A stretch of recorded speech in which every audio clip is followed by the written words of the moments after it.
Ya, ahora sí que sí. Libro 4 de la República. Tomando entonces la palabra, Adimanto dijo: ¿Qué responderás, Sócrates? Si se te objeta que no haces a esos hombres muy dichosos, y esto por falta suya, pues son realmente dueños del Estado y sin embargo están privados de todas las ventajas de la sociedad, no poseyendo, como los demás, ni tierras ni casas grandes, bellas y bien amuebladas, no pudiendo ni sacrificar a los dioses en una habitación doméstica, ni tener donde recibir huéspedes, ni poseer oro y plata, y en fin, nada de lo que en opinión de los hombres sirve para hacer una vida cómoda y agradable, en verdad se dirá que los tratas como auxiliares mercenarios que están a sueldo del Estado, sin otro destino que el de guardarle. Sí, y añade, le dije yo, que su sueldo solo consiste en el alimento y que además de esto no tienen paga como los demás y, por lo tanto, no pueden ni viajar por su cuenta, ni regalar a libertinas, ni disponer de nada a su gusto, como hacen los que presumen de dichosos. ¿Por qué pasas en silencio estos capítulos de acusación y otros muchos semejantes? Únelos, si quieres, a lo que he dicho, contestó. ¿Me preguntas qué defensa podemos oponer a todo esto?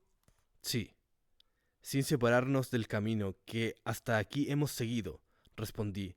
Creo que encontraremos en nuestro mismo plan recursos para justificarnos.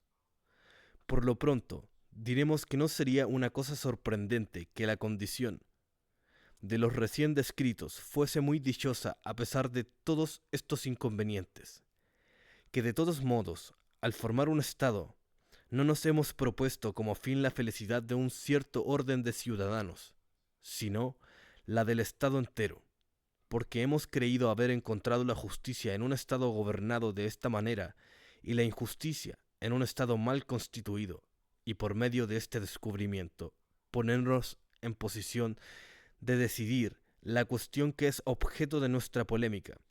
Ahora bien, en este momento nuestra tarea consiste en fundar un gobierno dichoso, a nuestro parecer, por lo menos, un Estado en el que la felicidad no sea patrimonio de un pequeño número de particulares, sino común a toda la sociedad.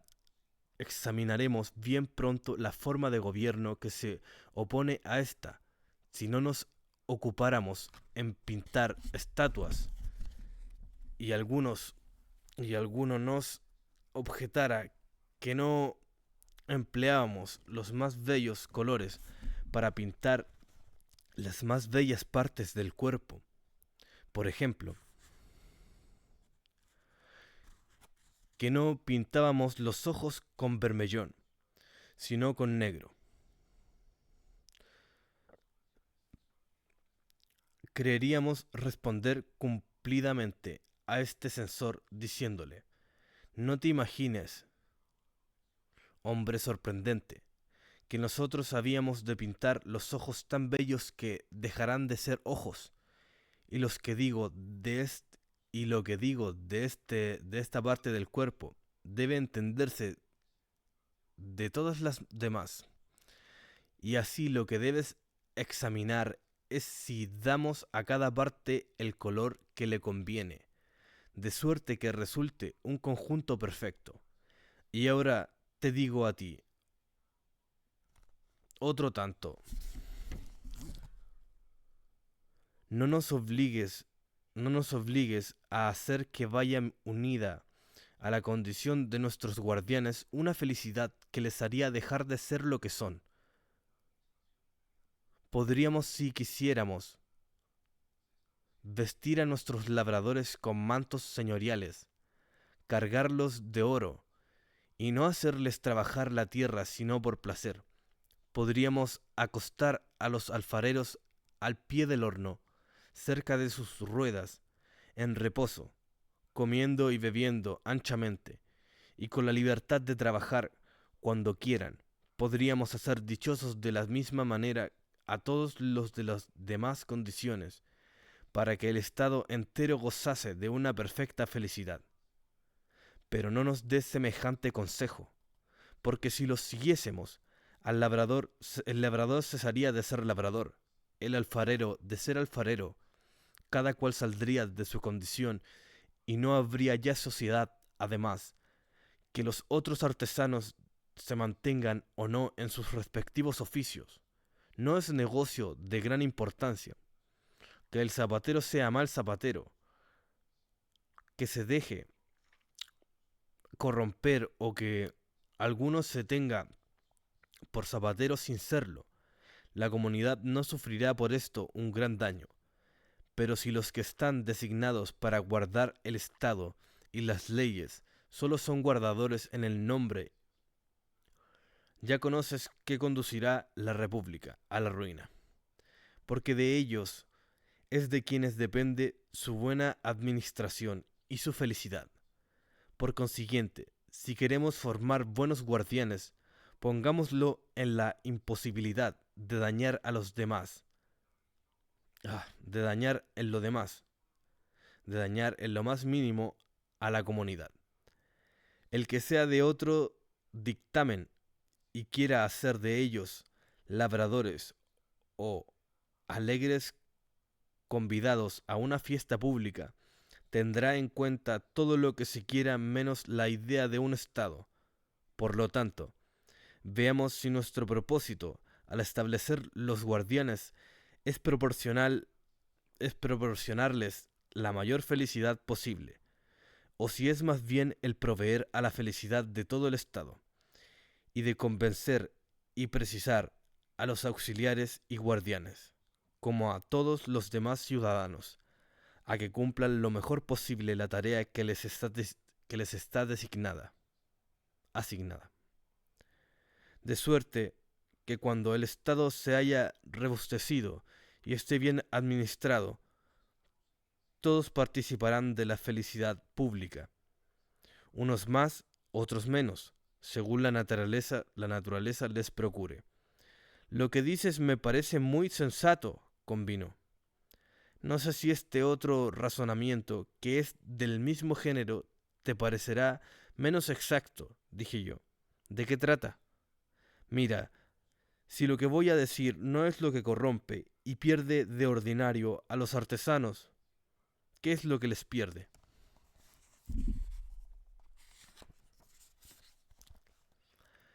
La opulencia y la pobreza, contesté. ¿Cómo? De la manera siguiente, el alfarero, si se hace rico, ¿se ocupará mucho de su oficio? De ningún modo, respondió. ¿Se hará, por lo tanto, cada día más holgazán y más negligente?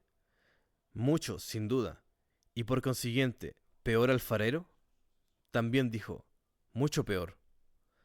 Por otra parte, si la pobreza le quita los medios de proporcionarse instrumentos y todo lo necesario para su arte, se resentirá su trabajo y sus hijos, y los demás obreros a quienes él enseñe serán menos hábiles. ¿Cómo no? Y así, las riquezas y la pobreza dañan igualmente a las artes y a los que la ejercen. Así parece. He aquí dos cosas en que nuestros guardianes deberán poner gran cuidado para que no entren en nuestro estado. ¿Cuáles son? La opulencia y la pobreza, dije, porque la una engendra la molicie, la holgazanería y el amor a las novedades, y la otra, este mismo amor a las novedades, la bajeza y el obrar mal. Convengo en ello.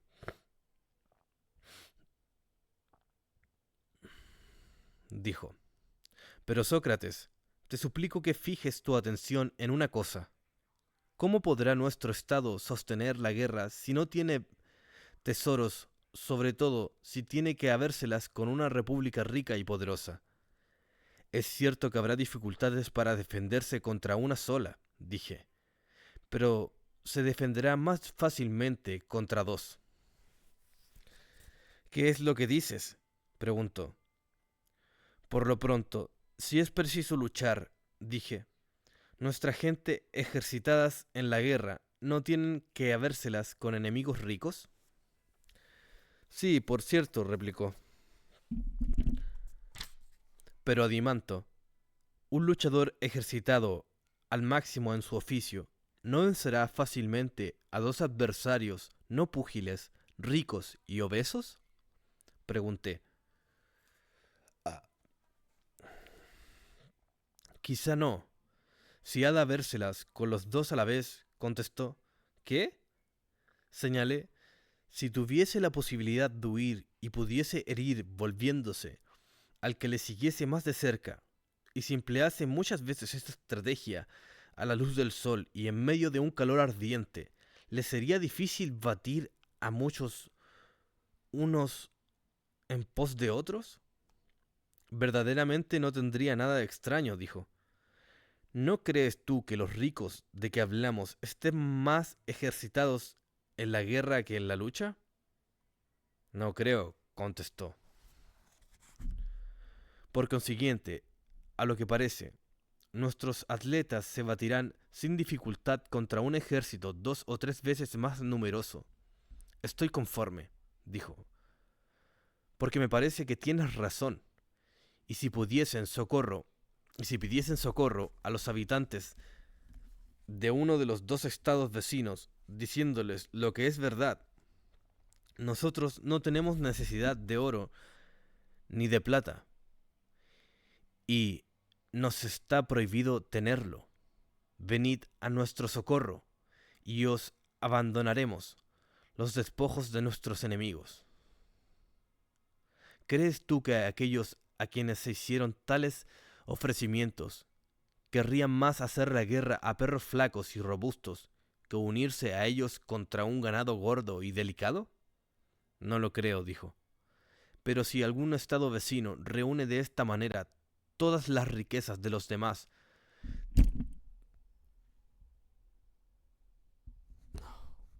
dadme un momento, soy mozo grático.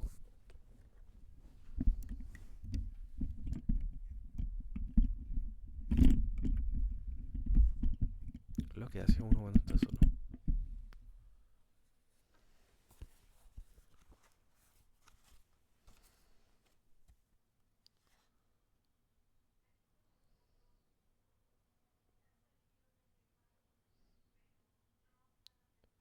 Pero si algún estado vecino reúne de esa manera todas las riquezas de los demás, temo que se haga temible al que carece de ellas. Dichoso tú, que crees que el hombre de estado pueda convenir a otro que al que nosotros formamos. ¿Por qué no? Preguntó. Es preciso, dije, dar a los demás un nombre de significación más extensa, porque cada uno de ellos no es uno, sino muchos. Como se dice en el juego, por lo menos encierra dos que se hacen la guerra, el uno compuesto de ricos y el otro compuesto de pobres, y cada uno de ellos se subdivide en otros muchos. Si los tratas como si fueran, si los tratas como si formaran un solo estado, errarás por completo. Pero si consideras cada uno de estos estados como compuestos de muchos y abandonas las riquezas, el poder y aun la vida de los unos a los otros, tendrás siempre muchos aliados y pocos enemigos. Todo estado gobernado por leyes sabias como las nuestras será muy grande, no digo en apariencia, sino en realidad. Aun cuando no pueda poner sobre las armas más que 1000 combatientes, con dificultad encontrarás otro mayor entre los griegos y los bárbaros, aunque haya muchos que parezcan serlo. ¿Crees tú lo contrario? No, por Zeus, dijo. Ya tenemos, pues, fijado el límite más perfecto, proseguí, que nuestros magistrados pueden poner al acrecentamiento del Estado y de su territorio, al cual no deben traspasar nunca. ¿Cuál es su límite? Preguntó. Es, a mi juicio, dije, el dejarle agrandar cuanto pueda ser, pero sin que jamás deje de ser uno con prejuicio de la unidad. Muy bien, asintió. Y si ordenáremos a nuestros guardianes que obren de tal manera que el Estado no parezca grande ni sea pequeño, sino que deba permanecer en un justo medio y siempre uno, eso no es de mucha importancia, dijo. De menos es lo que arriba les recomendamos, continué.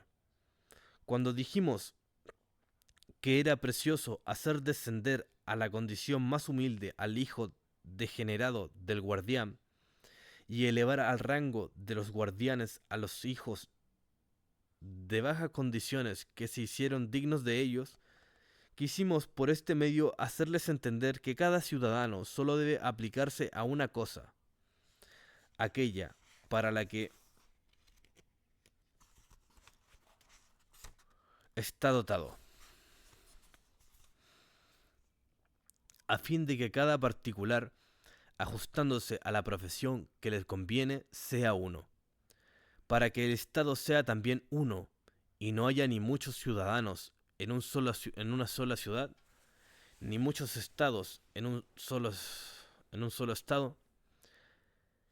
Es cierto que este punto es más insignificante que el primero, dijo. Todo lo que nosotros, Adimanto, les ordenáramos aquí no es tan importante como pudiera imaginarse, sino de poca monta. Interesa solamente observar un punto, el único grande, o más bien suficiente en vez de grande, dije. ¿Cuál es?, preguntó. La educación y la crianza, contesté. Si nuestros ciudadanos son bien educados y se hacen hombres en regla, verán por sí mismos fácilmente la importancia de todos estos puntos de muchos otros que omitimos aquí, como todo lo relativo a las mujeres, al matrimonio y a la procreación de los hijos. Y verán, digo, que según el proverbio, todas las cosas deben ser comunes entre los amigos. Sería lo mejor, dijo él. Más aún, dije, en un estado, si el primer impulso va bien, sigue agrandándose como el círculo.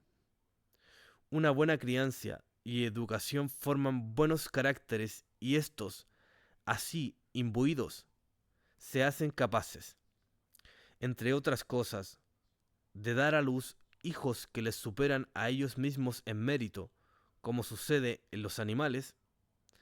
Así debe ser, dijo. Por lo tanto, para decirlo, todo en dos palabras. Los que hayan de cuidar de nuestro estado vigilarán especialmente para que la educación se mantenga pura y, sobre todo, para que no se haga ninguna innovación irregular ni en la gimnasia ni en la música, temiendo que, si algún poeta dice, los cantos más nuevos que surgen de boca de los aedos son los que más agradan, no sea porque el poeta se refiere a canciones nuevas, sino a una manera nueva de cantar, y por lo mismo no deben aprobar semejantes innovaciones. No debe alabarse ni introducirse alteración ninguna de esta especie. En materia de música han de estar muy prevenidos para no admitir nada, porque corren el riesgo de perderlo todo, o como dice Damon, y yo soy en esto de su dictamen, no se pueden tocar las reglas de la música sin conmover las leyes fundamentales del gobierno. Cuéntame entre los que piensan así, dijo Adimanto. Nuestros guardianes, pues, dije, establecerán en la música, según parece, su cuerpo de guardia. En efecto, ahí es donde el desprecio de las leyes se desliza insensible, con más facilidad, dijo. Eso es cierto, asentí. Al pronto parece que es un juego, y que no hay ningún mal que temer. En efecto, señaló. En un principio no hace más que insinuarse poco a poco y deslizarse suavemente en los hábitos y en las costumbres. Después sigue aumentándose y se introduce en las relaciones que tienen entre sí los miembros de la sociedad, y desde aquí avanza hasta las leyes y principios del gobierno, que ataca, mi querido Sócrates, con la mayor insolencia, incluyendo por producir la ruina del Estado y de los particulares. ¿Sucede esto?, pregunté. Por lo menos, así me lo parece, contestó.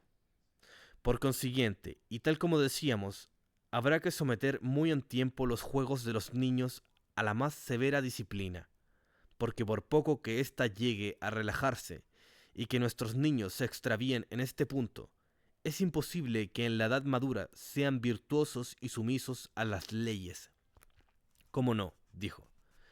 Mientras que si los juegos de los niños se someten a reglas desde el principio, si el amor al orden entra en sus corazones con la música, sucederá al contrario que antes, que aquel los seguirá por doquier y los hará perfeccionarse y enderezará la anterior postración del Estado.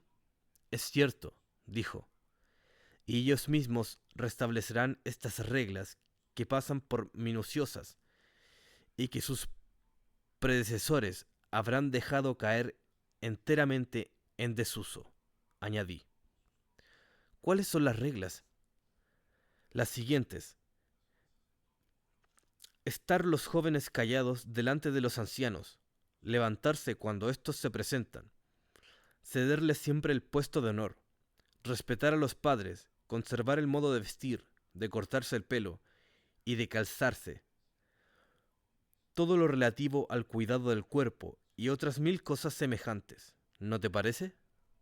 Ciertamente, sería una locura hacer leyes sobre tales objetos, pues ya se impongan por escrito o a viva voz, no por eso serían mejor observadas.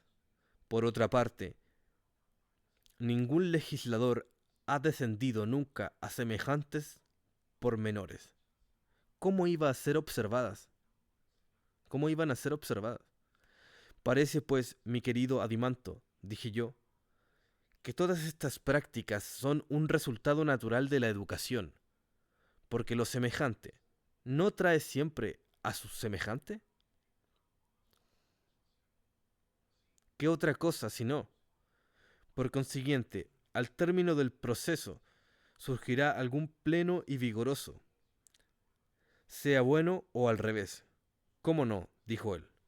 Por esta razón, yo no querría estatuir nada sobre esta clase de cosas, añadí. Tienes razón, dijo él, pero en nombre de los dioses, proseguí, emprenderemos el formar reglamentos sobre el contrato de compra y venta, los convenios, los tratos sobre la mano de obra, los insultos, las violencias, los procesos, el nombramiento de los jueces, la imposición o supresión de derechos por la entrada o salida de las mercancías, por mar o tierra, y en una palabra, sobre todo lo relativo al tráfico o la ciudad y al puerto. ¿Nos atreveremos a legislar sobre ello? No es necesario, repuso, prescribir nada sobre eso a los hombres de bien. Ellos encontrarán por sí mismos sin dificultad los reglamentos que sean precisos. Sí, mi querido amigo, dije, si Dios les da el don de conservar en toda su pureza las leyes que nosotros hemos establecido al principio, si no, pasarán su vida redactando cada día nuevos reglamentos sobre todos estos artículos. Los adicionarán, haciendo correcciones sobre correcciones, imaginándose siempre que si consiguieran la perfección, dijo, es decir, que su conducta, respondí, se parecerá a la de aquellos enfermos que por temperancia, no quieren renunciar a un género de vida que altera su salud. Justamente, la vida de tales enfermos es ciertamente encantadora. Todos los remedios que toman no hacen más que complicar y empeorar su enfermedad, y, sin embargo, esperan siempre la salud en cada remedio que se les aconseja. Ese es precisamente su estado, dijo. ¿Y no es lo más singular en ellos? Proseguí. El que consideren como su más mortal enemigo al que les anuncia que si no cesan de comer y beber con exceso y de vivir en libertinaje y en la desidia, de nada les servirá ni la medicina, ni los cauterios, ni las sajaduras, ni los encantamientos, ni los amuletos. No tiene nada de encantadora, pues la gracia que tenga el irritarse contra los que nos dan buenos consejos brilla por su ausencia, dijo. Me parece que no eres partidario muy decidido de esta clase de gente, dije. No, por Zeus, dijo. Tampoco aprobarás, pues, volviendo a nuestro asunto, un estado que observe una conducta semejante. ¿Qué te parece? ¿No es esta la conducta que observan los estados mal gobernados cuando prohíben a los ciudadanos bajo pena de muerte tocar la Constitución, mientras que por otra parte el que sabe adular suavemente los vicios del Estado, adelantándose a sus deseos, previendo muy en tiempo sus intenciones y que es bastante hábil para atenderlas, pasa por un ciudadano virtuoso, por un gran político y se ve colmado de honores? Eso mismo hacen precisamente, dijo, y estoy distante de aprobarlo. No, admiras, sin embargo, el valor y la complacencia de los que se vienen y hasta se apresuran a consagrar todos sus ciudadanos, perdón. No admiras, sin embargo, el valor y la complacencia de los que se avienen y hasta se apresuran a consagrar todos sus cuidados, bueno, y hasta se apresuran a consagrar todos sus cuidados a tales estados? Sí, los admiro, dijo, pero exceptúo a aquellos que, dejándose engañar por la multitud, se imaginan ser grandes políticos a causa de los aplausos que les prodigan. ¿Qué? ¿No quieres excusarles? Pregunté. ¿Crees que un hombre que ignora el arte de medir y a quien la multitud dice que tiene 4 codos de alto pueda dejar de creerlo? No es posible, dijo. No te irrites, pues contra ellos son las gentes más divertidas del mundo, con sus reglamentos minuciosos que modifican sin cesar, persuadidos de lo que remediarán. Así los abusos que se infiltran en los contratos y en todos los puntos que he hablado, no pueden imaginarse que realmente no hacen más que cortar las cabezas de las hidras. No hacen más que cortar no hacen más que cortar la cabeza de la hidra. Efectivamente, no hacen otra cosa, dijo. Por lo tanto, dije, no creo que cualquiera que sea el estado de que se trate, esté bien o mal gobernado. Deba un legislador sabio entrar en este pormenor de leyes y de reglamentos. En el uno, porque es inútil, y nada se gana con esto, y en el otro, porque están al alcance de cualquiera, o se deducen por sí mismos de la forma de vida precedentes. ¿Qué ley nos corresponde hacer ahora?, preguntó. Ninguna, contesté. Pero demos a Apolo Délfico el cuidado de hacer las legislaciones más grandes, más bellas y más primordiales. ¿Cuáles son?, preguntó. Las relativas a la construcción de templos, a los sacrificios, el culto de los dioses, los genios y los héroes, a las sepulturas de los muertos y a las ceremonias que sirven para aplacar a los del más allá. Nosotros no sabemos cómo se deben arreglar estas cosas, y puesto que fundamos un Estado, no sería de razón que acudiésemos a otros hombres, ni consultáramos otros intérprete que el paterno, y el intérprete natural en materia de religión para todos los hombres es este Dios, que ha escogido el centro y como el ombligo de la tierra para gobernar desde allí estos asuntos. Dices bien, solo a él debemos acudir, convino. Así pues, hijo de Aristón, nuestro estado está por fin formado. Llama a tu hermano, a Polemarco, y a todos los que aquí se encuentran. Tratad de descubrir juntos, con el auxilio de alguna antorcha, en qué punto residen las justicias y las injusticias, en qué se diferencia la una de la otra, y a cuál de las dos debe uno atenerse para ser sólidamente dichoso, ya pueda o no evitar las miradas de los hombres y de los dioses. En vano intentas comprometernos en esta indagación, dijo Glaucón, porque tú mismo te has ofrecido a hacerlo, al declararse impío, si no defendías la justicia con todas tus fuerzas. Son mis propias palabras las que me recuerdas, repuse yo. Voy pues a hacer lo que he prometido, pero es preciso que me ayudéis. Te ayudaremos, replicó. Me prometo de este modo encontrar lo que buscamos. Si está bien constituido, nuestro estado debe ser perfecto. Sin duda, replicó.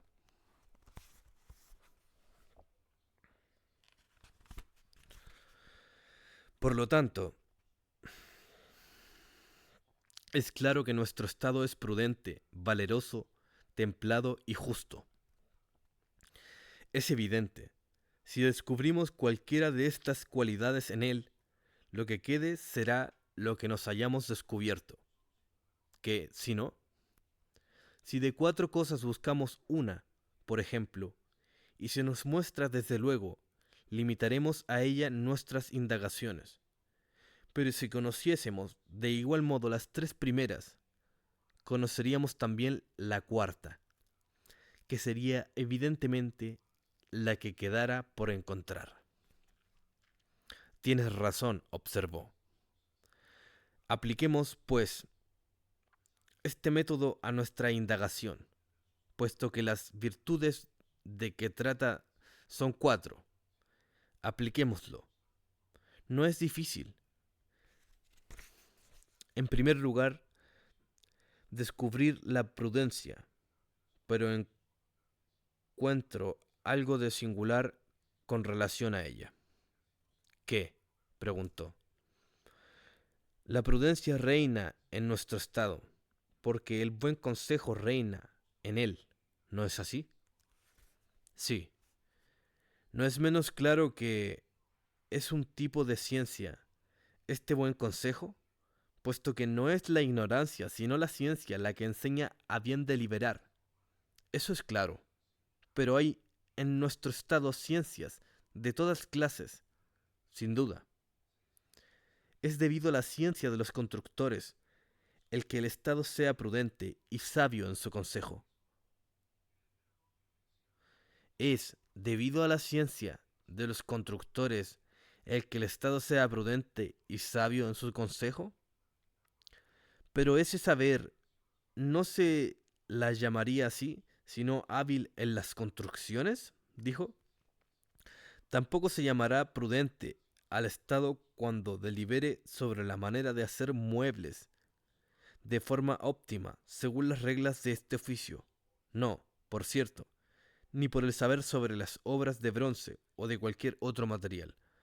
Por ninguno de estos, aseveró, ni cuando se trate de la producción de los bienes de la tierra, puesto que esto corresponde a la agricultura. Así parece. ¿Hay, pues, en el estado que acabamos de formar, pregunté, una ciencia que resida en alguno de sus miembros y cuyo fin sea deliberar no sobre alguna parte del Estado, sino sobre el Estado todo y sobre sus gobiernos, tanto interior como exterior? ¿Como exterior? A ver, de nuevo. ¿Hay, pues, en el Estado que acabamos de formar, pregunté, una ciencia que resida en alguno de sus miembros y cuyo fin sea deliberar no sobre alguna parte del Estado, sino sobre el Estado todo y sobre su gobierno, tanto interior como exterior? Sin duda la hay. ¿Qué ciencia es esta? ¿Y en quién reside?, pregunté.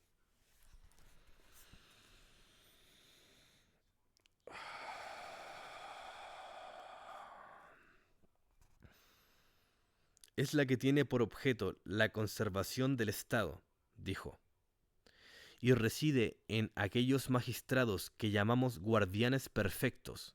Con relación a esta ciencia, ¿cómo llamas a nuestro Estado? Verdaderamente prudente y sabio en sus consejos, repuso. ¿Y de qué crees que haya más entre estos? ¿Y de qué crees que haya más entre nosotros, excelentes broncistas o auténticos guardianes? Muchos más broncistas, repuso.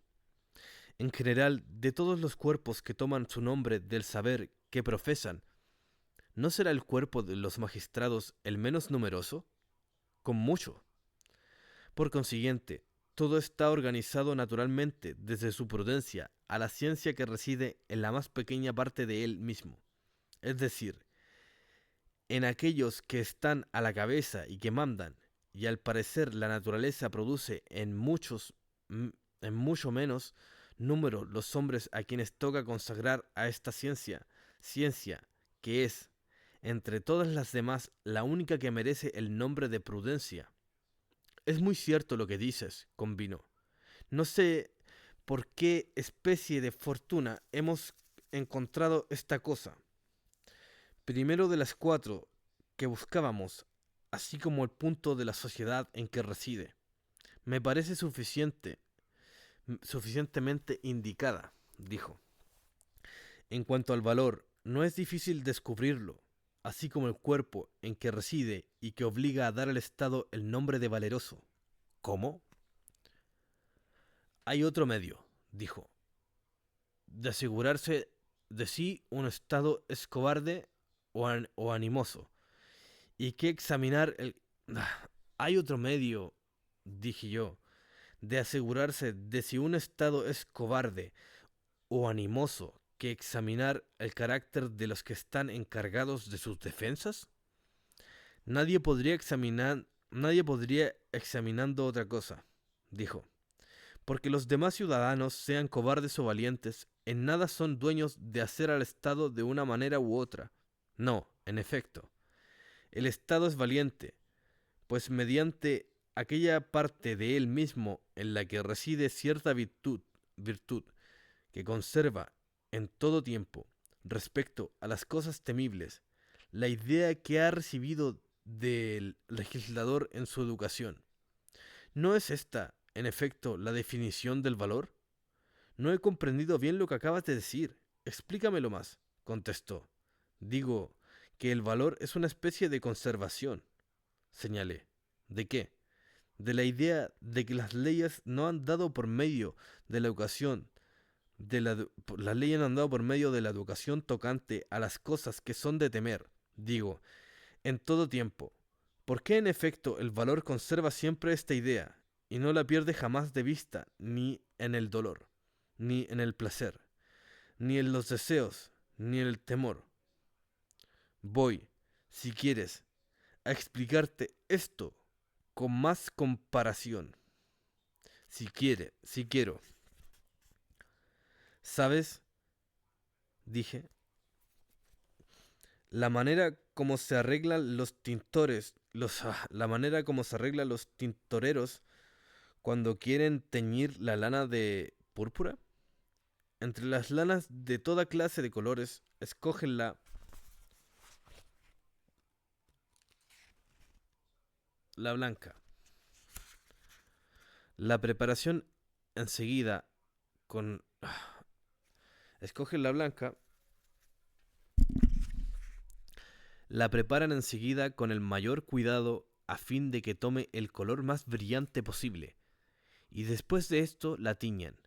Esta clase de tintura no se borra, y la tela, ya se lave simplemente o ya se la jabone, no pierde su brillantez. Mientras que si la lana que se intenta teñir tiene ya otro color, o si se sirve de la blanca sin la conveniente preparación, ya sabes lo que sucede. Sí, repuso.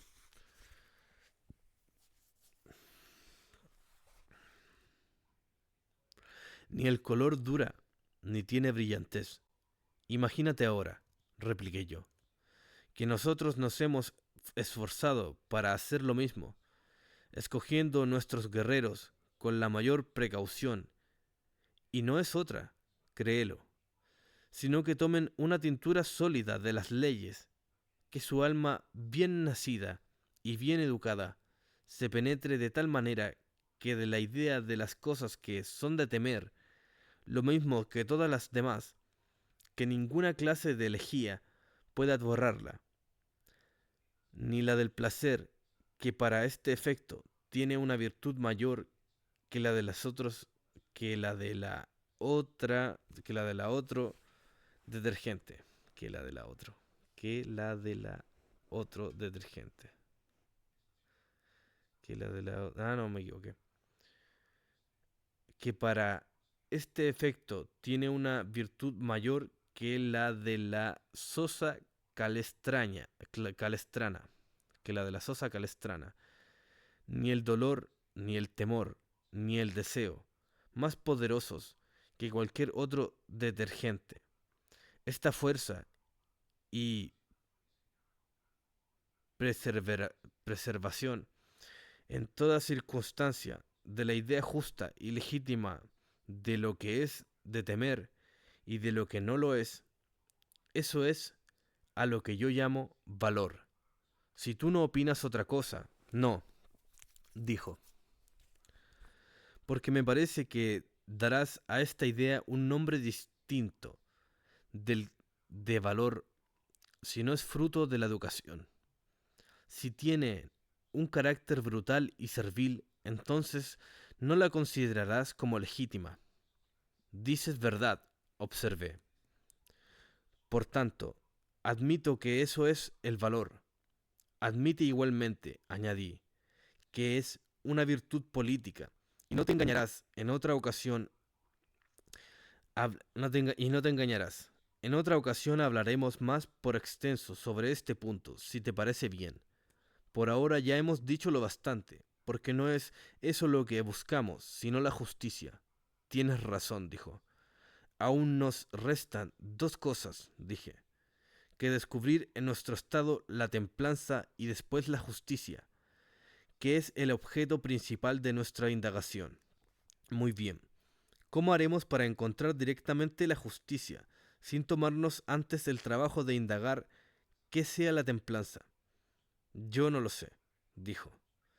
No me gustaría que se nos mostrara aquella la prim- no, no me gustaría que se nos mostrara aquella la primera. Si entonces ya no nos tomamos el trabajo de examinar lo que es la templanza, y así te agradecería que comenzaras por esta. Haría yo mal en no consentir en ello, repliqué. Comienza pues el examen, dijo. Es lo que voy a hacer, dije. A lo que puedo alcanzar esta virtud consiste en cierto acuerdo y armonía en mayor grado que las precedentes. ¿Cómo? La templanza no es otra cosa que un cierto orden, un dominio, que el hombre ejerce sobre sus placeres y apetitos. De aquí viene probablemente estas expresiones, que no entiendo bastante bien. Ser dueño de sí mismo y algunas otras semejantes, que son, por decirlo así, vestigios de esta virtud. ¿No es así? Sin duda, contestó. Esta expresión, dueño de sí mismo, tomada a la letra, ¿no es ridícula? Porque quien es dueño de sí es también esclavo de sí mismo, y el que es esclavo también dueño, puesto que esta expresión se refiere a la misma persona. ¿Cómo no? He aquí, a mi parecer, sin embargo, el sentido en que debe tomarse, dije yo. Hay en el alma del hombre dos partes, una superior y otra inferior. Cuando la parte superior por naturaleza manda a la inferior, se dice del hombre que es dueño de sí mismo, y es un elogio. Pero cuando, por falta de educación o por cualquier mala compañía, la parte inferior, que es mayor, impera sobre la superior, que es menor, se dice del hombre que es desarreglado y esclavo de sí mismo, lo cual se tiene por vituperable. Esa explicación me parece exacta, dijo. Echa ahora una mirada, dije, sobre nuestro nuevo estado, y encontrarás en él una de esas dos situaciones, y verás que puede decirse, con razón, de él que es dueño de sí mismo, si es cierto, que debe llamarse templado, y dueño de sí propio a todo hombre, a todo estado, en el que la parte mejor manda a la peor. Ya miro y encuentro que dices verdad, respondió. Sin embargo, no quiere decir esto que no se encuentren en él pasiones sin número y de todas clases, lo mismo que placeres y penas en los niños y las mujeres, en los esclavos y hasta en la mayor parte de los que se dicen ser de condiciones libres y que valen poca cosa. Sin duda. Pero con respecto a los sentimientos sencillos y moderados, fundados sobre opiniones exactas y gobernados por la razón y el buen juicio, solo se encuentran en un pequeño número de personas que unen a un extenso natural una excelente educación. Es cierto, dijo, pero ¿no ves que también en nuestro estado ocurre esto? Que los deseos y la pasión de la multitud, que es la parte super, que es la que los deseos y la pasión de la multitud, que es la parte inferior, son dominados por la prudencia y la voluntad del pequeño número, que es el de los más aptos. Lo veo, dijo. Si de alguna sociedad puede decirse, pues, que es dueña de sí misma, de sus placeres y de sus pasiones, es preciso decir de esta enteramente, dijo, y que por esta razón es temperante, ¿no es así?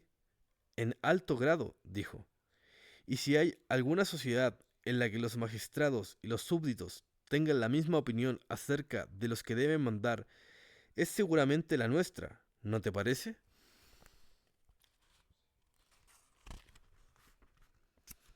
Sin duda, sin duda alguna, dijo.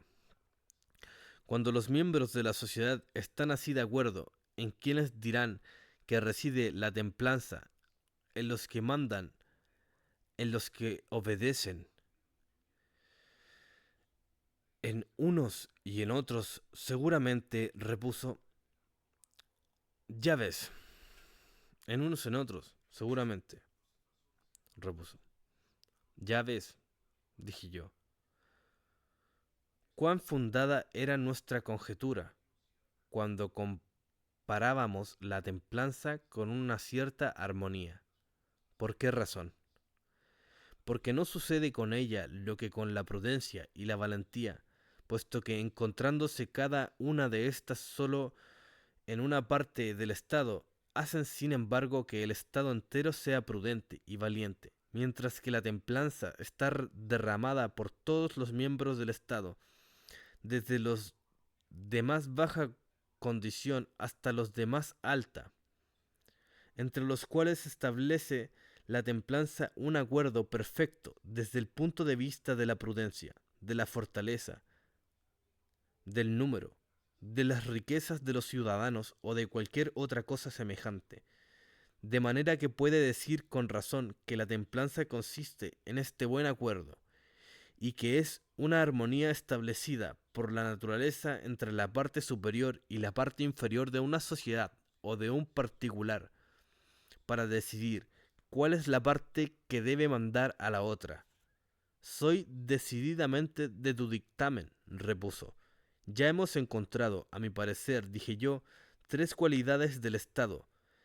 Quédanos ahora, quédanos ahora por descubrir lo que debe completar su virtud, y que es claro que tiene que ser la justicia.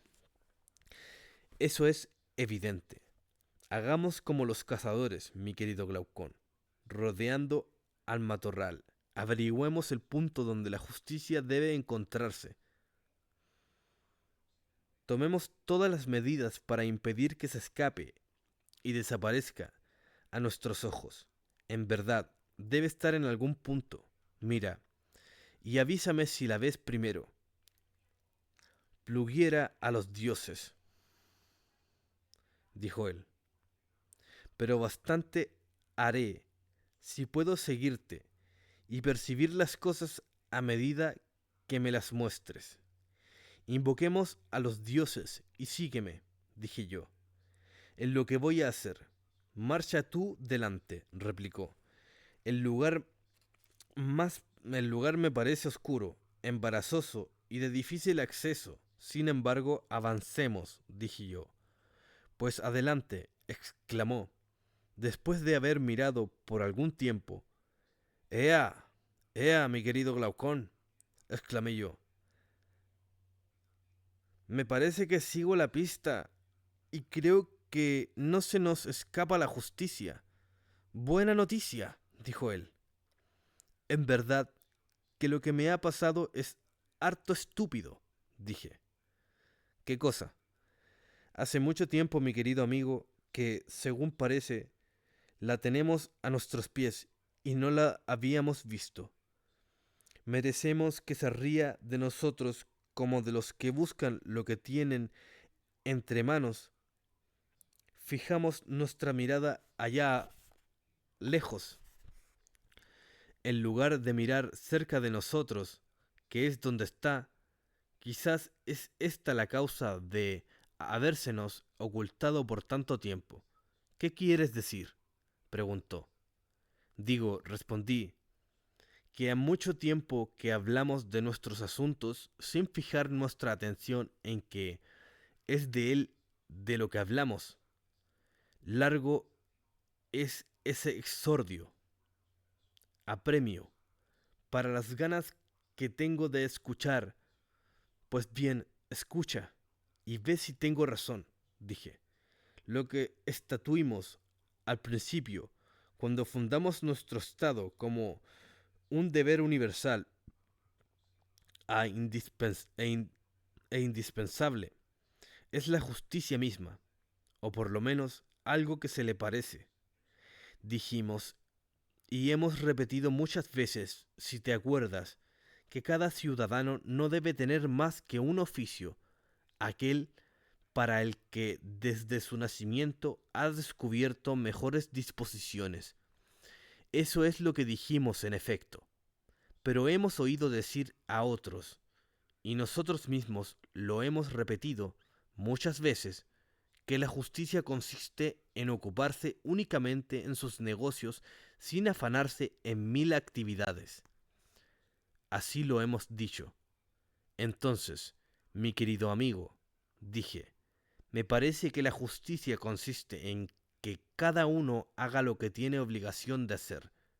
¿Sabes lo que me induce a creerlo? No, dilo, repuso. Me parece, dije, que después de la templanza, de la fortaleza y de la prudencia, lo que nos falta examinar en nuestro estado debe ser el principio mismo de estas tres virtudes, lo que las produce y, después de producidas, las observa, mientras subsiste en ellas. Ya dijimos que si encontrábamos estas tres virtudes, lo que quedará puesta, lo que quedará puestas estas lo que quedará puestas estas apartes sería la justicia. Precisamente tiene que ser ella, dijo. Si nos viéramos en la necesidad, añadí, de decidir qué es lo que contribuirá más a hacer nuestro estado perfecto, si la concordia entre los magistrados y los ciudadanos, o la idea legítima o la idea legítima e inquebrantable de nuestros guerreros, de lo que debe temerse y de lo que nos debe temer, de lo que debe temerse y de lo que no debe temerse, o la prudencia y la vigilancia de los que gobiernan, o, en fin, esta actitud. Oh, que estoy mareado, espérate. Nuevamente un error de cálculo. Si nos viéramos en la necesidad, añadí, de decidir qué es lo que contribuirá más a hacer nuestro estado perfecto, si la concordia entre los magistrados y los ciudadanos, o la idea legítima e inquebrantable de nuestros guerreros de lo que debe temerse y de lo que no debe temerse, o la prudencia y la vigilancia de los que gobiernan, o, en fin, esta virtud mediante la que todos los ciudadanos, mujeres, niños, hombres libres, esclavos, artesanos, magistrados y súbditos, se limitan cada uno a su oficio sin mezclarse en los demás. Nos sería difícil dar nuestro fallo, muy difícil, dijo. ¿Y cómo no habría de serlo? Y si esta virtud, que contiene a cada uno en los límites de su propia tarea, no contribuye menos, según parece, a la perfección del Estado que la prudencia, la fortaleza y la templanza, desde luego, dijo. Así pues, tendrás a la justicia como igualmente importante para el bien del Estado que aquellas otras? Enteramente.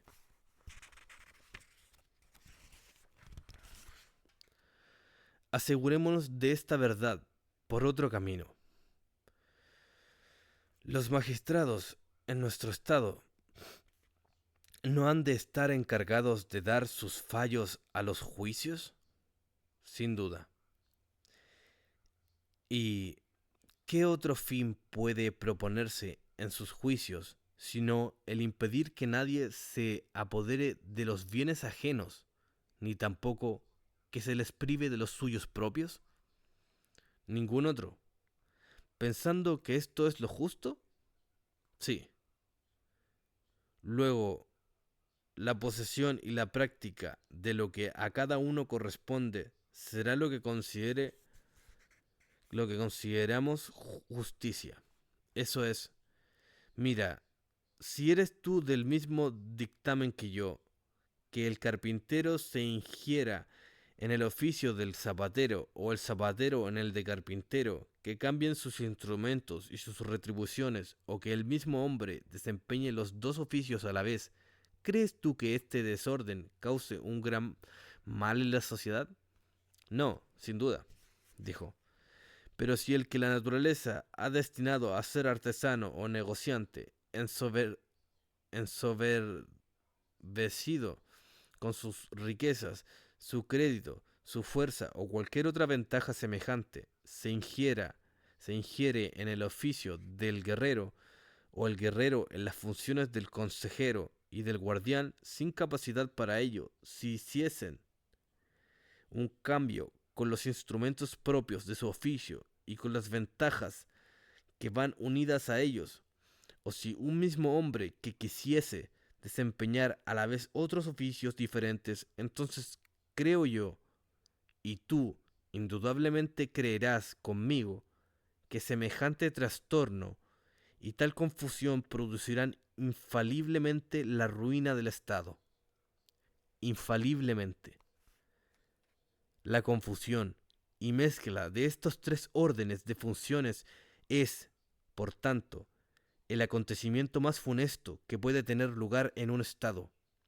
Puede decirse que es un verdadero crimen, totalmente cierto.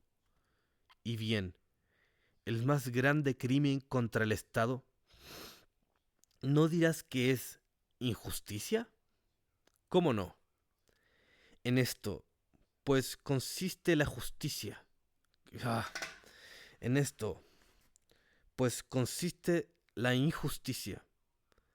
De donde se sigue, a la inversa, que cuando cada uno de los órdenes del Estado, el de los negociantes, el de los auxiliares y el de los guardianes, se mantiene en los límites de su oficio y no los traspasa, esto debe ser lo contrario de la injusticia. Es decir, la justicia y lo que hace que un Estado sea justo. Me parece que no puede ser de otra manera, dijo él. No lo afirmemos aún demasiado alto, observé. Veamos antes si lo que acabamos de decir de la justicia, así considerada, puede aplicarse a cada hombre en particular. Porque, ¿qué más podemos exigir? En el caso contrario, será preciso encaminar nuestras indagaciones en otra dirección. Pero en este momento procuraremos dar fin y cabo a la indagación que hemos emprendido en la seguridad de que nos sería más difícil conocer cuál es la naturaleza de la justicia en el hombre. Si ensayábamos antes contemplarla y encontrarla en un modelo más grande, hemos creído que un Estado nos ofrecería el modelo que deseábamos, y sobre este fundamento hemos formado uno, el más perfecto que nos ha sido posible. Porque sabíamos bien que la justicia habría de encontrarse necesariamente en un Estado bien constituido. Traslademos a nuestro pequeño modelo, es decir, al hombre, lo que hemos descubierto en el grande. Y si en él uno corresponde todo el otro, las cosas marcharán bien. Si hay en el hombre algo que se convenga a nuestro gran modelo, repetiremos el ensayo y comparándolos, de nuevo frotando el uno con el otro, por decirlo así, haremos salir la justicia como salta la chispa del frote, de dos astillas, y a la claridad que arroje la reconoceremos en nosotros mismos sin temor de engañarnos.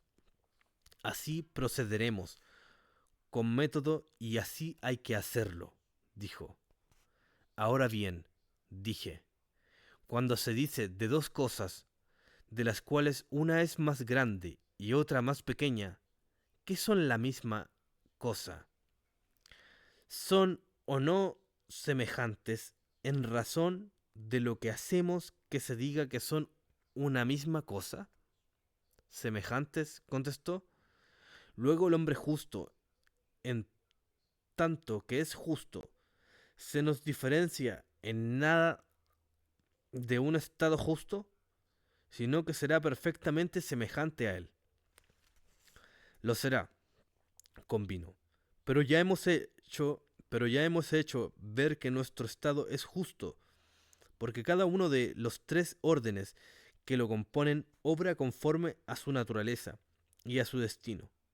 y hemos visto también que participa de ciertas cualidades y disposiciones de estos tres órdenes por su prudencia, su valor y su templanza.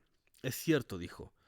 Luego, si encontramos, amigo mío, en el alma del hombre estas tres especies, y entre ellas hay la misma subordinación, le daremos la misma consideración que hemos dado al Estado con idéntica disposición de sus tres cualidades. No podremos menor, no podremos menos de hacerlo así, dijo. Aquí nos tienen envueltos, mi querido amigo, dije, en una cuestión tribal relativa al alma. Se trata de saber si tiene o no en sí las tres especies de que acabamos de hablar. No es tan tribal, no es tan trivial, replicó. Según creo, porque al parecer Sócrates, el proverbio también... Sócrates, el proverbio tiene razón. Lo bello es difícil. Pienso como tú, dije. Pero ten, pero ten, entendiendo, pero ten entendido, pero ten entendido, Glaucón, que si continuamos aplicando el mismo método, nos será imposible descubrir lo que buscamos. El camino que debe conducirnos al término es mucho más largo y mucho más complicado. Sin embargo, este método puede darnos aún una solución que convenga a nuestra investigación anterior. Me parece que eso que dices debe bastar por el momento, dijo. Sea así, yo me daré también por satisfecho, añadí. Entra, entra, pues, en materia, dijo, y no te desanimes.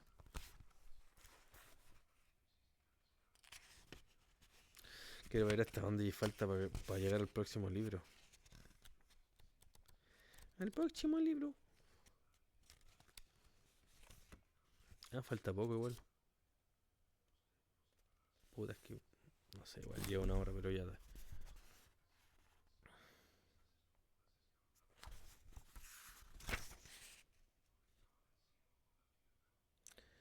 Fue como igualmente importante por el bien, estaba belleza enteramente. Y no te desanimes, claro. Falta un poco menos. No debemos necesariamente convenir, proseguí, en que el carácter y las costumbres de un Estado se encuentran en cada uno de los individuos que lo componen, puesto que sólo por medio de ellos han podido pasar al Estado. En efecto, sería ridículo que ese carácter ardiente e indomable atribuido a ciertas naciones como a los tracios, a los escitas y en general a los pueblos del norte, o ese espíritu curioso y ávido de ciencia que con razón se puede atribuir a nuestra nación, o, en fin, ese espíritu de interés que caracteriza a los fenicios y a los egipcios tengan su origen en otra parte que en los particulares que componen cada una de estas naciones. Sin duda, dijo. Esto es muy cierto y no ofrece ninguna dificultad, añadí. No. Lo verdaderamente difícil es decidir si nosotros obramos en virtud de una o de tres especies diferentes. Si es uno el elemento que en nosotros conoce, otro el que se irrita y un tercero el que se deja llevar del placer que va unido a la alimentación o a la reproducción y a los demás placeres de la misma naturaleza, o bien es el alma toda la que produce en nosotros cada uno de estos efectos cuando nos aplicamos a ello, he aquí lo que es difícil explicar de una manera satisfactoria. Convengo en ello, dijo. Ensayemos decidir por este camino si hay en el alma tres elementos distintos o uno. ¿Por qué camino? Es cierto que el mismo sujeto no es capaz, al mismo tiempo, en la misma parte y con respecto al mismo objeto, de acciones y pasiones contrarias. Y así, si encontramos en el si encontramos en el alma algo semejante a esto, concluiremos con toda certidumbre que hay en ella tres elementos distintos. Muy bien, fíjate en lo que te voy a decir. Habla, dijo. La misma cosa, considerada bajo la misma relación, puede estar al mismo tiempo en movimiento y en reposo. De ningún modo. Asegurémonos más de esto para no vernos después de embarazar. Ay, bifanías culiadas, hermano. Ya de nuevo. Asegurémonos más de esto para no vernos después embarazados.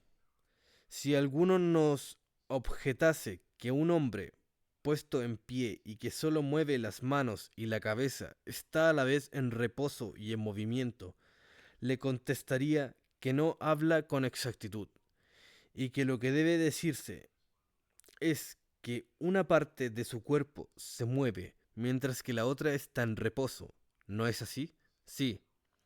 Si para dar muestra de sutileza sostuviese que la poenza o cualquier otro de los cuerpos que giran sobre su eje sin mudar de sitio está a la vez toda ella en reposo y en movimiento, nosotros nos confesaríamos que estos cuerpos estén a la vez en reposo y en movimiento bajo la misma relación. Diríamos que es preciso distinguir en ellos dos cosas, el eje y la circunferencia, que en estos, que en, que en cuanto a su eje están en reposo, puesto que éste no se inclina en ningún lado, pero que, en cuanto a circunferencia, se mueven con un movimiento circular, y que si el eje llegara a inclinarse a la derecha o a la izquierda, hacia adelante o hacia atrás, entonces sería absolutamente falso el decir que estos cuerpos estaban en reposo. Esa sería una respuesta oportuna, dijo.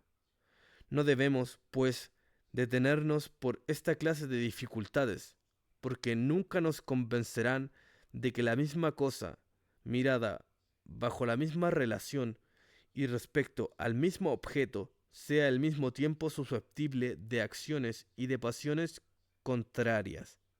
A mí no, desde luego, aseguró. Sin embargo, dije, para no detenernos mucho en enumerar todas estas objeciones y en demostrar su falsedad, pasemos adelante suponiendo cierto el principio de que hablamos. Convengamos tan solo en que, si después se demostrase que era falso, todas las conclusiones que hubiésemos deducido serán nulas. Así hay que hacerlo, dijo. Dime ahora, mostrar asentimiento y disentimiento, tender hacia un objeto y alejarse de él, atraerle así y rechazarle, son cosas opuestas, sean acciones o pasiones, entre paréntesis, porque para el caso es lo mismo. Son opuestas, dijo. ¿Y qué? Proseguí.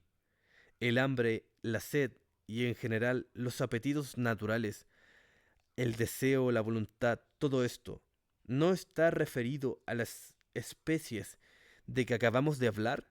Por ejemplo, ¿no se dirá de un hombre que tiene algún deseo que su alma tiende a lo que ella desea, que atrae así la cosa que ella querría tener, y que en tanto que desea que se le dé una cosa, se da a sí misma señales de que la quiere, como si le preguntase, anticipándose, ella misma, en cierto modo, al cumplimiento de su deseo? Sí. Y el no querer, no anhelar, no desear, ¿no es lo mismo que rechazar y alejar de sí? ¿Y estas operaciones del alma no son contrarias a las precedentes? Sin duda. Sentado esto, no diremos que tenemos una cierta clase de apetitos y sobre todo dos que están más a la vista, que son la sed y el hambre. Eso diremos, admitió. ¿No tienen por objeto el uno el beber y el otro comer? Sí, la sed en tanto que sed es otra cosa en el alma que el deseo de los dichos, que el deseo de lo dicho. No, la sed en tanto que sed es otra cosa en el alma que el deseo de lo dicho. En otros términos, la sed en sí tiene por objeto una bebida caliente o fría en grande o en pequeña cantidad y en general tal o cual bebida. ¿O no es cierto que, bien que si se une a la sed el calor, este calor añade al deseo de beber el de beber frío? Que si se le une el frío, este frío añade el deseo de beber caliente, que si la sed es grande, se quiere beber mucho, y si pequeña, se quiere beber poco. Mientras que la sed en sí misma no es otra cosa que el deseo de la bebida, que es su objeto propio, como el comer es el objeto del hambre. Es cierto, dijo, cada deseo, considerado en sí mismo, se dirige a su objeto, considerado también en sí mismo, y las cualidades accidentales son las que, uniéndose a cada deseo, hacen que se dirija hacia tal o cual modificación de su objeto. No nos dejemos alucinar, pues, dije yo, por la objeción siguiente. Nadie desea meramente la bebida, sino una buena bebida, ni meramente la comida, sino una buena comida, porque todos desean las buenas cosas. Por lo tanto, si la sed es un deseo, ¿es el deseo de algo bueno? Cualquiera que sea su objeto, sea la bebida, sea otra cosa, y lo mismo sucede con los demás deseos. Esta objeción, sin embargo, parece que es de alguna importancia, observó. Pero ten en cuenta, concluí, que las cosas que tienen alguna relación con otra se refieren a tal o a cual otra cosa, como resultado de ser ellas de tal o de cual manera a lo que me parece, y que, por el contrario, tomada cada cosa en sí, solo se refiere a su objeto en sí. No entiendo lo que dices, dijo. ¿No entiendes que lo que es más grande no lo es sino a causa de la relación que tiene con una cosa más pequeña? Pregunté. Lo entiendo. ¿Y esa otra cosa será algo más pequeño? Sí. Y si es mucho más grande, ¿lo es con relación a una cosa mucho más pequeña? ¿No es cierto? Sí. Y que si ha sido o si algún día ha de ser más grande, ¿es con relación a una cosa que ha sido o que será más pequeña? Sin duda, replicó. En la misma forma, lo más, lo más tiene relación con lo menos, y lo doble con la mitad. Lo más pesado con lo más ligero, lo más rápido con lo más lento, lo caliente con lo frío, y así de lo demás. ¿No es así? Enteramente. ¿Y qué decir con respecto de las ciencias? ¿No ocurre lo mismo?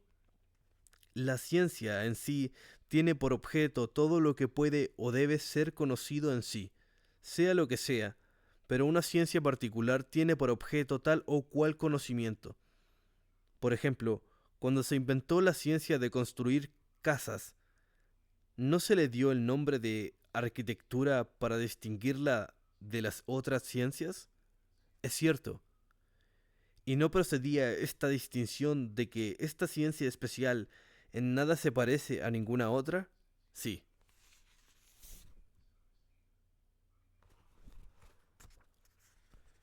¿Y por qué era así? Repito, sino porque tenía tal objeto particular. ¿Y por qué era así? Repito, sino porque tenía tal objeto particular. Lo mismo digo de las demás artes y de las demás ciencias. Así es. Ya comprendes ahora, sin duda alguna, dije yo, cuál era mi pensamiento cuando decía que las cosas referidas en sí mismas a un objeto solo se refieren a ese objeto en sí mismo y que teniendo tal o cual relación con un objeto son ellas tales o cuales por lo demás. No quiero decir por esto que una cosa sea tal como su objeto, que por ejemplo la ciencia de las cosas que sirven o dañan a la salud sean sanas o enferma, ni que la ciencia del bien o del mal sea buena o mala. Lo único que pretendo es que, puesto que tal ciencia no tiene el mismo objeto que la ciencia en general, sino que tiene un determinado, es decir, lo que es útil o dañoso a la salud, esta ciencia resulta así también determinada, lo que hace que no se le dé simplemente el nombre de ciencia, sino el de medicina, caracterizándola por su objeto. Comprendo tu pensamiento y lo tengo por verdadero, dijo. ¿No incluyes la sed? Pregunté. En el número de las cosas que tienen relación con otras y que se refieren a alguna cosa. Sí, dijo, a la bebida. De manera que tal sed tiene relación con tal bebida, mientras que la sed en sí no es la sed de una tal bebida, buena o mala, en grande o en pequeña cantidad, sino simplemente de la bebida. Totalmente de acuerdo. Por consiguiente, el alma de un hombre que meramente tiene sed no desea otra cosa que beber. Esto es lo que quiere y esto es lo único a que se dirige. Es evidente, y si cuando busca la bebida y hay algo que se le separa de su propósito, es imposible que sea el mismo principio el que le obliga a abstenerse y el que le excita a la sed y le arrastra como una bestia hacia la bebida, porque ya dijimos que una misma cosa no puede hacer lo contrario en la misma parte de sí mismo, con la relación al mismo objeto y al mismo tiempo. Eso no puede ser. Lo mismo no habría, lo mismo no habría razón para decir, a mi juicio, de un arquero que con sus dos manos atrae el arco hacia sí y lo rechaza al mismo tiempo, sino que debe decidirse, sino que debe decirse que atraer, sino que debe decirse que atrae el arco hacia sí con una mano y lo rechaza con la otra. Muy bien, dijo. ¿No hay persona que tiene sed y no quieren beber? ¿No hay personas que tienen sed y no quieren beber? Se encuentran muchas veces y en gran número, dijo. ¿Qué puede pensar de tales personas sino que hay en su alma un principio que los ordena beber y otro que se los prohíbe? ¿Y qué puede más que el primero? Yo así lo pienso, dijo.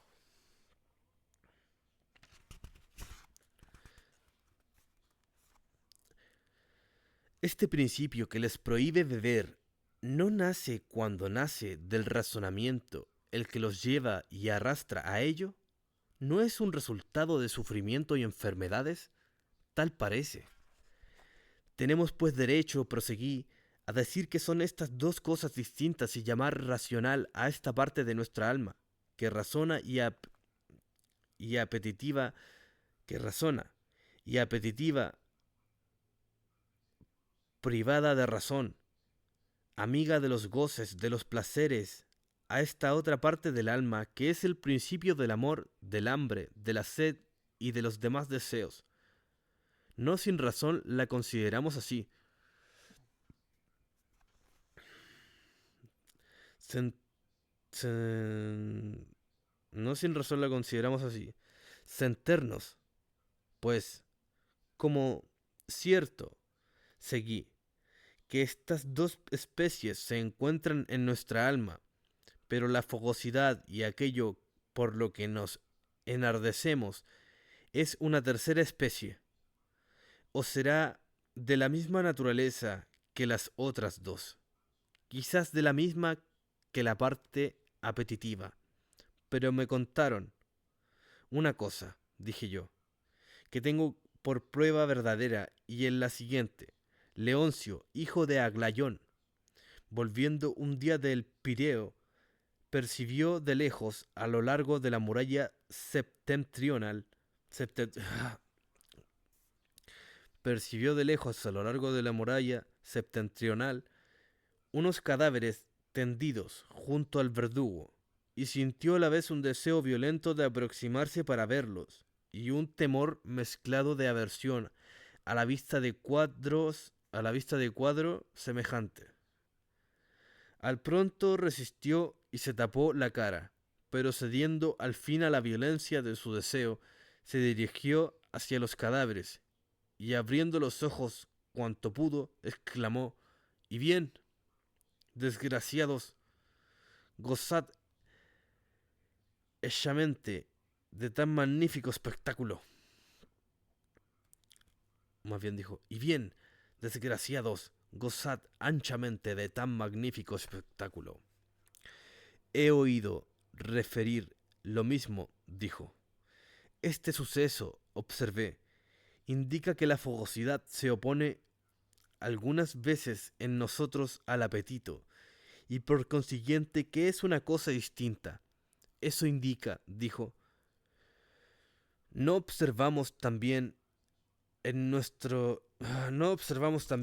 muchas ocasiones, dije, que cuando uno es arrastrado por sus deseos a pesar de la razón, se dirige cargos a sí mismo, se irrita contra lo que le hace violencia interior, se irrita con lo que le hace violencia interiormente, y que en esta especie de discordia, el weón es pesado, weón. Ya, tranquilidad.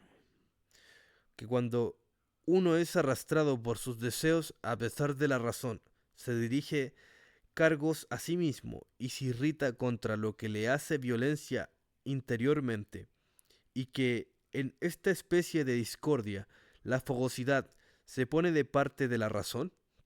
No creo, en cambio, que hayas experimentado en ti mismo, ni observado en los demás, que la cólera se ponga jamás de parte del deseo cuando la razón decide que algo no debe hacerse. No, por Zeus, dijo. ¿No es cierto que cuando se cree obrar injustamente, pregunté, se nota a más generosidad de sentimientos, menos motivos para enfadarse, aun en medio del sufrimiento como el hambre, el frío o cualquier maltrato de otro, cuando se cree que ese tal tiene razón para conducirse de esta manera, contra el cual, para decirlo de una vez, la cólera no puede despertarse? Nada más cierto, dijo. Pero si estamos persuadidos de que se comete con nosotros una injusticia, ¿no se inflama entonces nuestra cólera y no se inclina del lado de los que nos parece justo? En lugar de dejarse dominar por el hambre, el frío o cualquier otro maltrato, ¿no intenta sobreponerse a todo? Cesa ni un solo momento de hacer esfuerzos generosos hasta que ha obtenido satisfacción, o la muerte le ha quitado el poder, o la razón. Siempre presente en nosotros, la ha apaciguado y dulcificado como un pastor tranquiliza a su perro. Esa comparación es tanto más justa, dijo, cuanto que, como hemos dicho, los auxiliares en nuestro estado deben estar sometidos a los magistrados como los perros están a los pastores. ¿Comprendes muy bien lo que quiero decir? Observé, pero he aquí una reflexión que te suplico me oigas. ¿Qué reflexión? Que la fogosidad nos parece ahora una cosa distinta de cómo la entendimos al principio. Pensábamos que era parte de los apetitivos, que era parte de lo apetitivo, y ahora estamos muy distantes de pensarlo así, y vemos que cuando se suscita en el alma alguna rebelión, la cólera toma siempre las armas en favor de la razón. Del todo cierto, dijo, y es diferente de la razón, o tiene algo de común con ella, de suerte o que no haya en el alma tres, sino dos especies, la razonable y la concupiscible, que haya dos especies, que haya en el alma tres, sino dos especies, la razón y la concupiscible, concupiscible. O más bien, así como nuestro estado se compone de tres órdenes, el negociante, el auxiliar y el deliberante.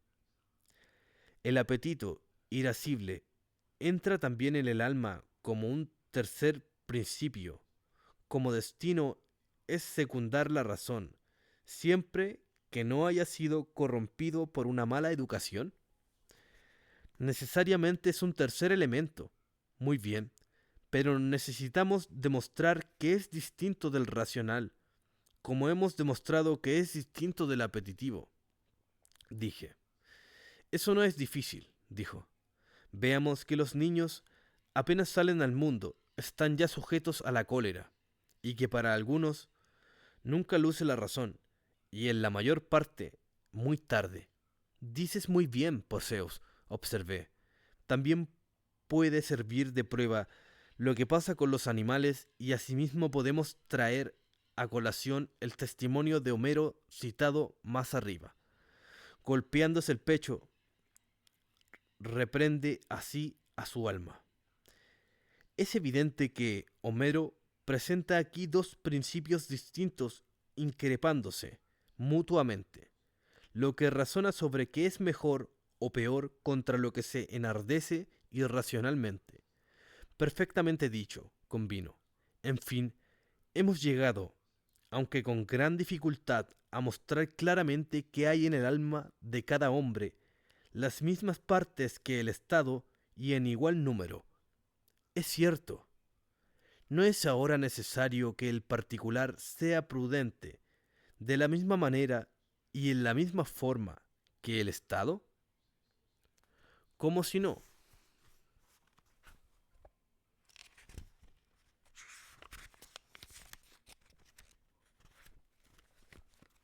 Falta poco, pero... Este principio que les prohíbe beber no nace cuando nace del razonamiento, el que los lleva a arrastrar y el que los lleva y arrastra a ello, no es un resultado del sufrimiento y enfermedades. Tal parece. Tenemos pues derecho, proseguí, a decir que son estas dos cosas distintas y llamar racional a esta parte de nuestra alma que razona y apetitiva, privada de razón, amiga de los goces y de los placeres, a esta otra parte del alma que es el principio del amor, del hambre, de la sed y de los demás deseos. No sin razón los consideramos así. Senternos, pues, como cierto, seguí, que estas dos especies se encuentran en nuestra alma, pero la fogosidad y aquello por lo que nos enardecemos es una tercera especie, o será de la misma naturaleza que las otras dos, quizá de la misma que la parte apetitiva, pero me contaron una cosa, dije yo, que tengo una prueba verdadera. Estoy leyendo la misma weá de nuevo. O la página culia se repite o qué weá.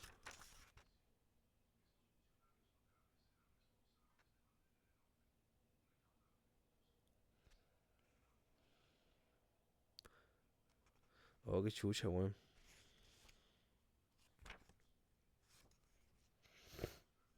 Me hicieron una magia.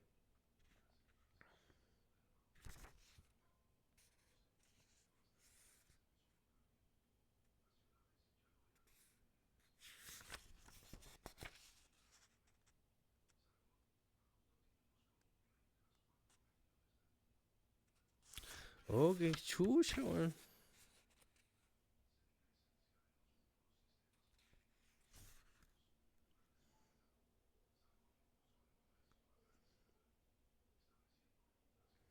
Ya, pero qué mierda. ¿qué mierda pasó si estábamos leyendo de seguido? ¿Cómo puedo llegar a saltarme?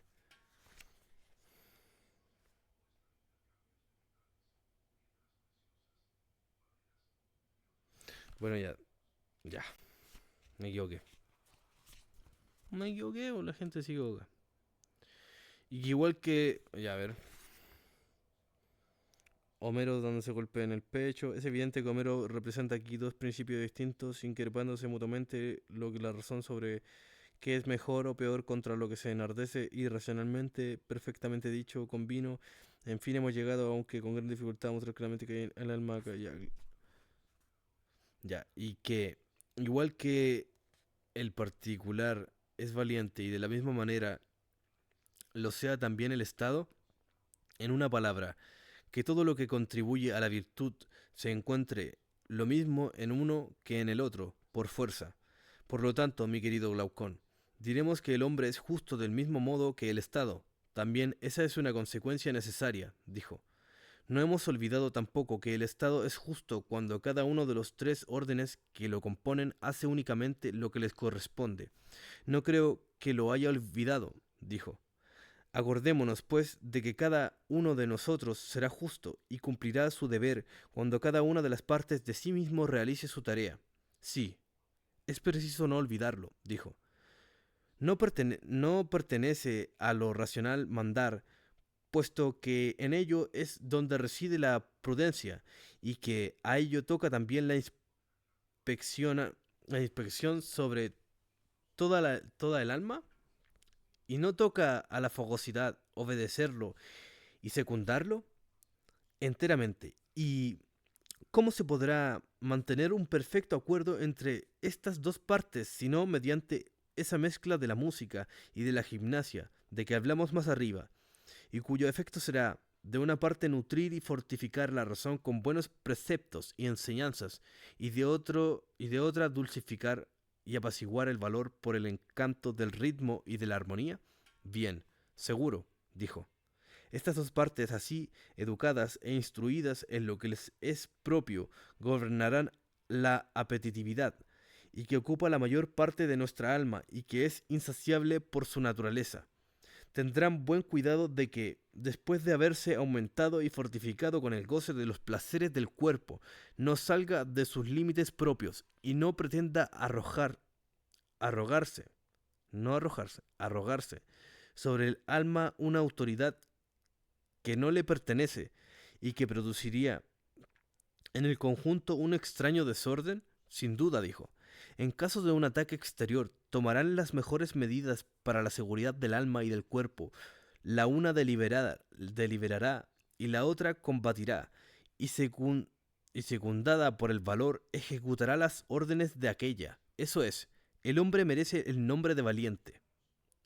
Según pienso, cuando este segundo elemento, el fogoso, sigue constantemente en medio de los placeres y de las penas del juicio de la razón sobre lo que es o no es de temer, exactamente, dijo, es prudente mediante esta pequeña parte de su alma, que manda y da órdenes, y que es la única que sabe lo que es útil a cada una de las otras tres partes y a todas juntas. Es cierto. Y no es también templada mediante la amistad y la armonía que reinan entre la parte que manda y las que obedecen, cuando estas dos últimas están de acuerdo en que a la razón corresponde mandar y que no debe disputársele la autoridad. La templanza no puede tener otro principio, dijo, sea en el Estado, sea en el particular. En fin, mediante todo lo que hemos dicho repetidas veces, será también justo, forzosamente. ¿Qué? Pues hay por ahora, dije, algo que nos impida reconocer que la justicia en el individuo es la misma que en el Estado. No lo creo, replicó. Si en este punto nos quedase alguna duda, la haríamos desaparecer del todo aportando ciertas ideas corrientes. ¿Cuáles? Por ejemplo, si respecto de nuestro estado y del varón formado sobre este modelo por la naturaleza y por la educación, se tratase de examinar si este hombre podría quedarse para él un depósito de oro o de plata prestados, crees que nadie le supondría capaz de un hecho semejante, sino aquellos que no están como él formados según el modelo de un Estado justo? Nadie, dijo. ¿No estará asimismo lejos de profanar los templos, dilapidar y hacer traiciones en la vida pública al Estado en la privada, al Estado o en la privada a sus amigos? Bien lejos. De falta en manera alguna a sus juramentos y a otros compromisos, sin duda. El adulterio, la falta de respeto para con sus padres y de veneración para con los dioses, he aquí faltas de las que será menos capaz que otros cualquiera. ¿Que cualquier otro? Convino. Que cualquier otro convino. La causa de todo esto no es la subordinación establecida entre las partes de su alma y la aplicación de cada una de ellas cumplir su obligación tanto de gobernar como de obedecer. No puede ser otra. Pero, ¿conoces tú alguna otra virtud que no sea la justicia que pueda formar hombres y estados de este carácter? No, por Zeus, dijo. Vemos, pues, ahora con toda claridad lo que al principio no hacíamos más que entrever. Apenas habíamos echado los cimientos de nuestro estado, cuando gracias a alguna divinidad hemos encontrado como un modelo de la justicia, enteramente cierto. Y así, mi querido Glaucón, cuando exigíamos que él, que hubiese nacido para zapatero o carpintero o para cualquier otra cosa, desempeñase bien su oficio y no se mezclase en otra cosa, nosotros trazábamos una imagen de la justicia que nos ha sido de provecho. Es patente. La justicia, en efecto, es algo semejante a lo que prescribíamos, aunque no se refiere a las acciones exteriores del hombre, sino a su interior, no permitiéndose que ninguna de las partes del alma haga otra cosa que lo que les concierne, y prohibiendo que las unas se entremetan y en las funciones de la otra. Quiere que el hombre, después de haber ordenado cada una de las funciones que le son propias, después de haberse hecho dueño de sí mismo y de haber establecido el orden y la concordia entre estas tres partes, haciendo que reine entre ellas perfecto acuerdo, como entre los tres términos de una armonía, el grave, el agudo y el medio, y los demás intermedios, si los hubiere, después de haber llegado unos con otros todos los elementos que lo componen, de suerte que de su reunión resulte un todo bien templado y bien concertado. Entonces es cuando comienza a obrar. Ya se proponga reunir riquezas o cuidar su cuerpo, ya consagrarse a la vida privada o a la vida pública, que en todas estas circunstancias del nombre de acción justa y buena a la que crea y mantiene en él este buen orden y el nombre de prudencia a la ciencia que preside las acciones de esta naturaleza, que, por el contrario, llame acción injusta a la que se destruye en él este orden e ignorancia a la opinión que preside una acción semejante. Mi querido Sócrates, nada más verdadero que lo que dices. Observó. Por lo tanto, dije, no se dirá que mentimos si aseguramos que hemos encontrado lo que un hombre justo, un estado justo, y en que consiste la justicia, no por Zeus, dijo. Lo afirmaremos, pues, lo afirmaremos. Sea así, dije, y ahora me parece que nos falta examinar lo que es la injusticia.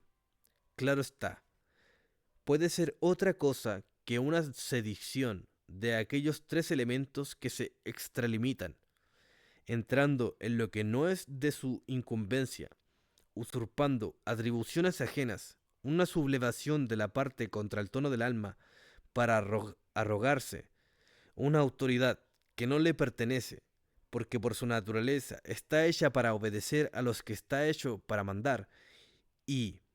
Concha tu madre, me equivoqué.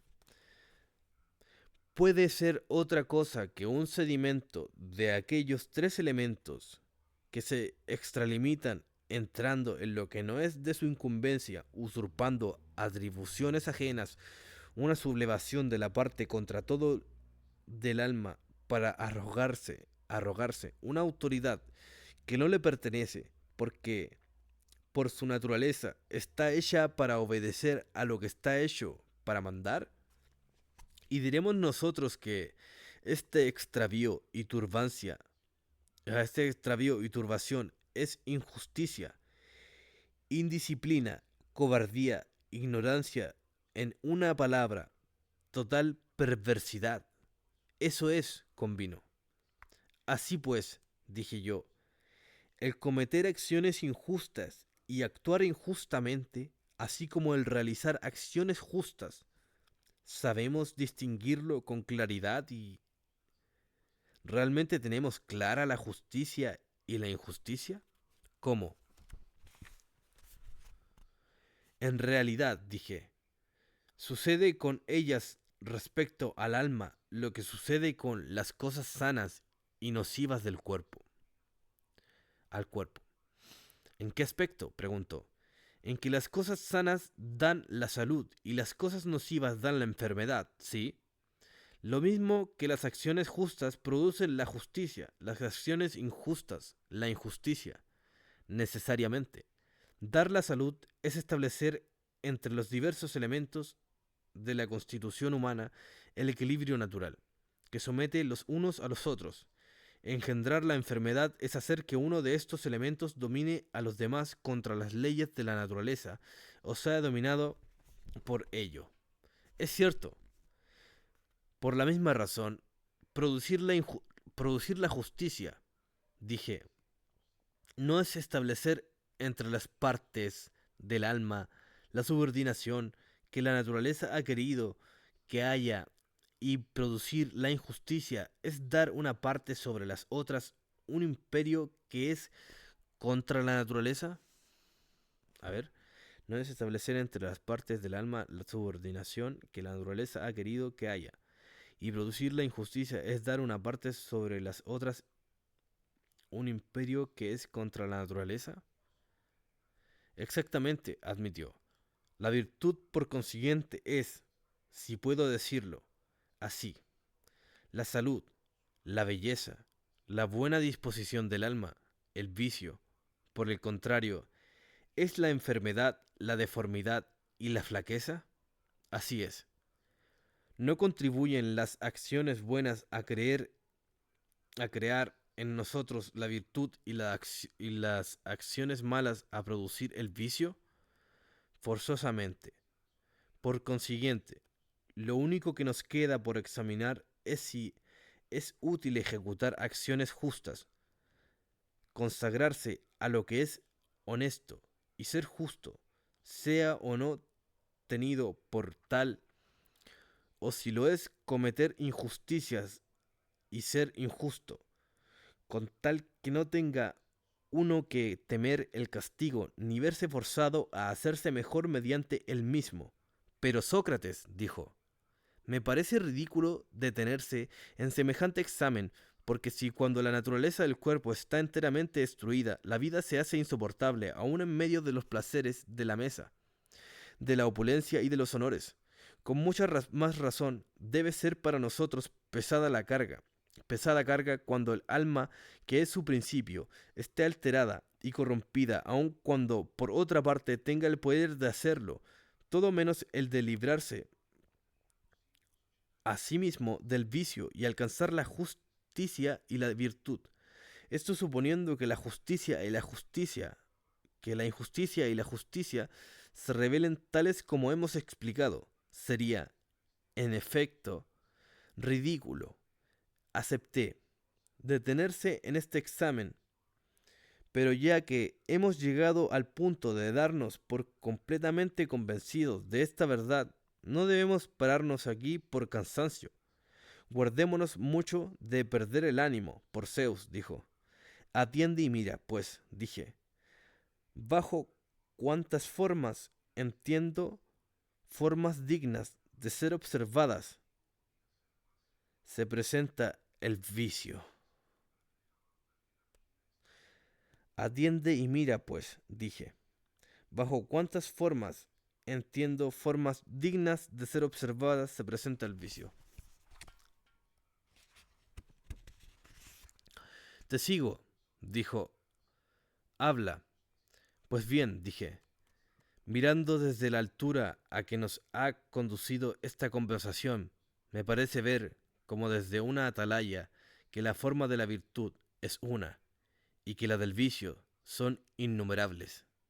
Sin embargo, pueden reducirse a 4, las que me parecen que nos ocupen, las que merecen que nos ocupemos de ellas.